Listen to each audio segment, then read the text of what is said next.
অন্ধকারের রেশ কাটেনি, ভোর হতে ঢের বাকি। নিদ্রা ভেঙে উঠছে সবে একটি দুটি পাখি। আমি তখন উধাও ঘুমের মধ্যে ডুবে গিয়ে কোত্থেকে মা হঠাৎ এসে জাগান ধমক দিয়ে, অলক্ষণে কাণ্ড দেখো, ঘুমোবি আর কত, শিগগিরই ওঠ, এ দিনটা কি অন্য দিনের মতো। ঘুমের ঘোরেই বলি, এটা বড্ড বাড়াবাড়ি, প্রতি বছর একই দিনে এতই কি দরকারি।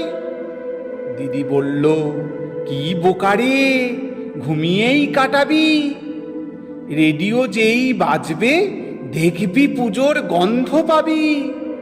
দিদি বেজায় ঠাট্টা করে, মা চলে যান বকে, বাধ্য হয়েই বিছনা ছাড়ি ঘুম জড়ানো চোখে।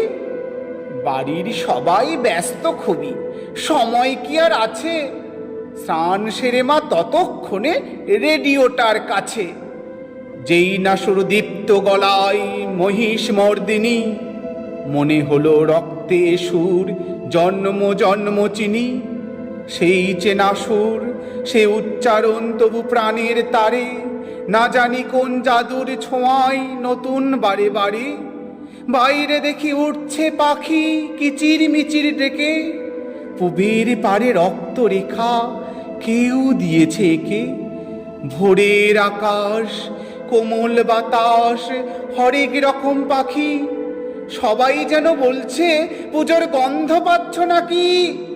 কি যেন এক খুশির দোলায় উদ্ভাসিত প্রাণ, বাতাস জুড়ে সত্যি তখন অন্যরকম ঘ্রাণ।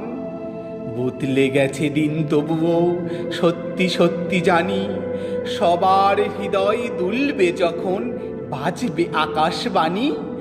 আজও বিরূপাক্ষ যখন ধরেন আশ্বিনের শারদ প্রাতে, দুয়ার খোলে বন্ধ হৃদয়ের, এত বছর পার করেও মর্যাদা অক্ষুণ্ণ।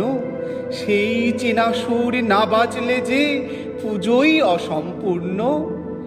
আজও কি এক খুশির ছোঁয়া জাগাই শিহরণ, বাজল তোমার আলোর বেনু, মাতল রে ভুবন।